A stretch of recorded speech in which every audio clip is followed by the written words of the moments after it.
Hey guys, welcome back to Noteworthy. The debate over the status of pop music, whether or not it's gotten worse since like the 60s, 70s, that debate is now over. And you know what debate I'm talking about if you've watched the videos from Rick Beato bemoaning the state of modern music, Anthony Fantano responding that Rick Beato is wrong, and honestly doing a really good job of refuting a lot of Beato's pretty piss poor arguments.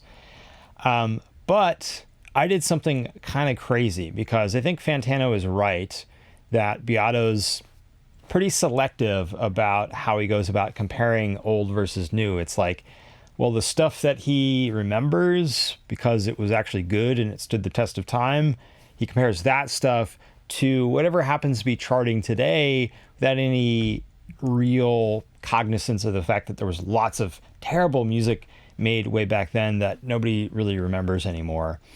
So I figured the only way to really resolve this dispute, and I think it's an important one, I think we need to know, has pop music gotten worse?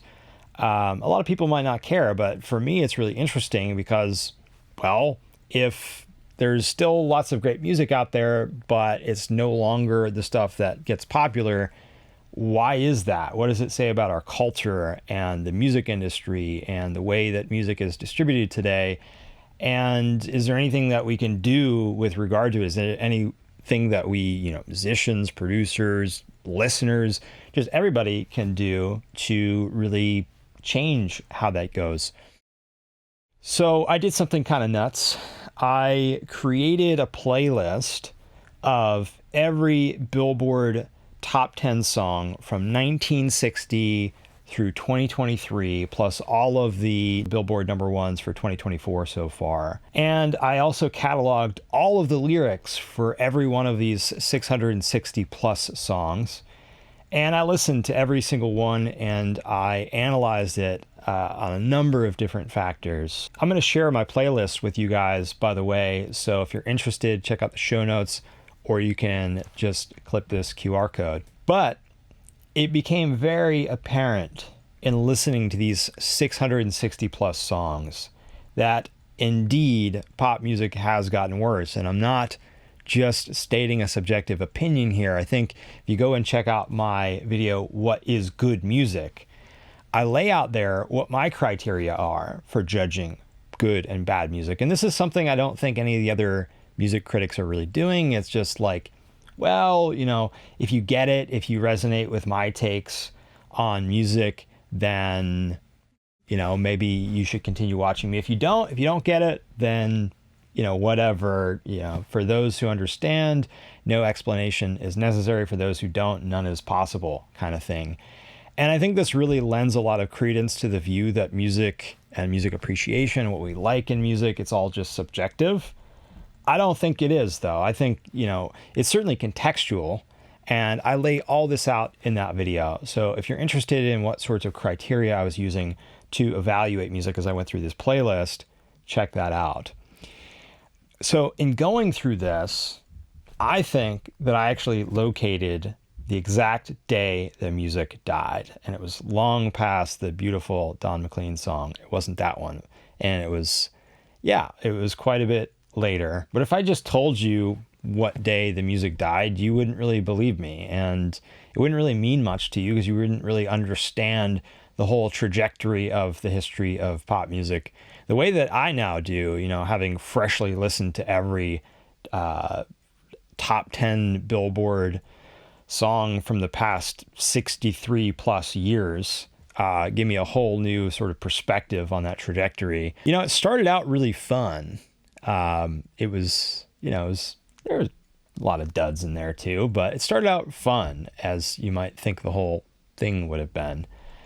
But as the decades went on, and especially, I love 90s music. I was a child in the 90s.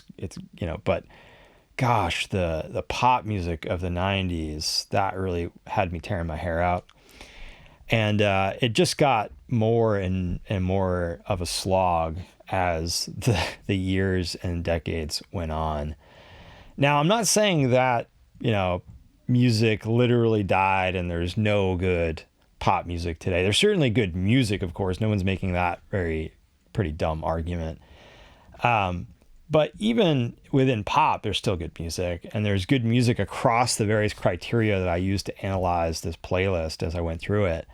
There's quite a few good hits, but you can definitely see a clear trajectory downward. And I want to show you guys what I went through and my thinking on this, because I think that's really the only way that you're going to understand and appreciate the sort of lesson that I took from it. So that's what I'm going to be doing. I'm going to be launching into a series on the history of pop music. And I'm also going to sprinkle in some other stuff because my initial intent for this channel was really to spotlight good new music, because I feel like this is a big gap in music criticism today. There are a lot of music critics that are, maybe they're looking at everything and they're just trying to give you their honest take on everything. And there are people like Rick who, although he interviews great artists and kind of draws attention to them that way, usually when he's talking about today's music, he's just focused on the Spotify top 10 or, whatever it might be, whatever list he's looking at, and really mostly just complaining and bemoaning the bad stuff. So one thing that I want to do with this channel is really try to fill that gap and point you guys toward what I think is really good music according to the criteria that I think I've laid out pretty clearly. And I think it's quite objective, and you can, and you will, no doubt. Lots of people will disagree in the comments, and we can discuss that. I want to continue to discuss, how to evaluate music as I go on with this channel. But in any case, keep your eyes peeled for, I think I'm going to do shorts for these. I'm going to do lots of shorts for several reasons, but let me know in the comments what you think about that.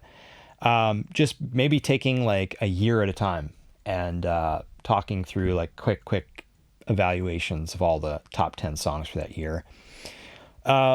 Alongside, like I said, some reviews of good new music that I really want to spotlight and draw attention to, because I think, there's a gap there. All right. So if you want to show me you care, like, subscribe, and share, and I'll see you on the next one.